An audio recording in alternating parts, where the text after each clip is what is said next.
قیدی نمبر 650 کی چیخیں ہمیں سونے نہیں دیتی تھی. یہ کوئی پاکستانی عورت تھی جو ہمارے ساتھ بگرام جیل میں قید تھی. یہ انکشاف تھا بگرام جیل کے 4 ارب قیدیوں کا جو وہاں سے بھاگ نکلے تھے، اور وہ چیخیں کسی اور کی نہیں بلکہ 5 سال سے غائب ڈاکٹر عافیہ صدیقی کی تھی. ڈاکٹر عافیہ صدیقی ایک بے حد ذہین حافظہ قرآن، امریکہ میں MIT اور برینڈیز یونیورسٹی سے نیورو سائنس میں PhD ڈاکٹر ہیں، جن کے بارے میں ان کے پروفیسر اور امریکہ کی مشہور زمانہ شخصیت نوم چومسکی کا کہنا تھا کہ عافیہ اپنی ذات میں خود ایک ادارہ ہے، یہ جہاں جائے گی تبدیلی لائے گی. عافیہ اپنی پڑھائی کے دوران اسلام کی دعوت کا کام اور سوشل ورک بھی کرتی رہیں. ان کے مقاصد بہت بلند تھے. وہ پاکستان کے نظام تعلیم میں انقلاب برپا کرنا چاہتی تھی. اس مقصد کے لیے ڈاکٹر عافیہ ایک نصاب تیار کر چکی تھی جس میں ماڈرن سلیبس سے لے کر تمام مذاہب کا تعارف بھی شامل تھا، جس سے گزر کر طلباء خود اسلام کی حقیقت کو پہچان سکیں. ان کے مجوزہ نظام تعلیم میں قرآن کریم اس طرح پڑھایا جاتا کہ تعلیم مکمل ہونے تک قرآن انہیں ترجمہ و تفہیم کے ساتھ یاد ہو چکا ہوتا.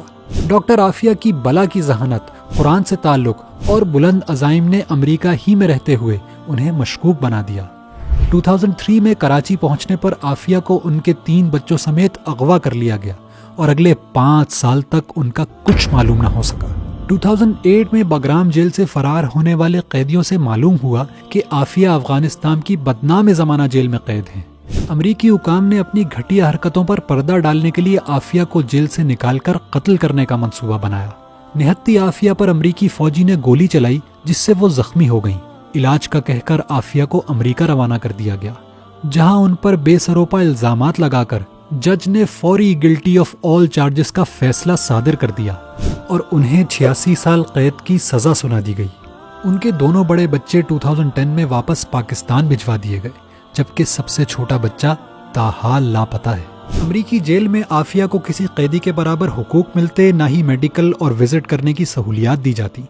یہ ہے انسانی حقوق کا پرچار کرنے والے امریکہ کا بھیانک چہرہ، جو اس قدر خوفناک ہے کہ لوگ پیس اینڈ فریڈم کے چمکتے سلوگنز کے پیچھے اگر اس کی حقیقت دیکھ لیں تو انہیں دنیا میں پھیلی دہشت گردی اور بدامنی کی اصل وجہ سمجھ آ جائے. ڈاکٹر عافیہ کی قید کے 20 سال بعد پہلی مرتبہ ان کی اپنی بہن ڈاکٹر فوزیہ سے ملاقات ممکن ہو پائی.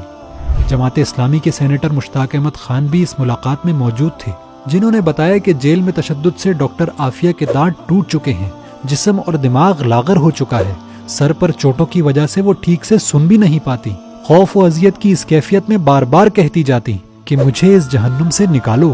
لیکن ڈاکٹر عافیہ صدیقی آج بھی ہمت و حوصلے کا پیکر ہے، اور سینیٹر مشتاق کے مطابق زبان پر امت کے بچوں کے لیے دعائیں ہیں، قرآن سے تعلق مضبوط کرنے، غریبوں اور کمزوروں کا ساتھ دینے اور اللہ سے تعلق مضبوط بنانے کی تلقین ہے.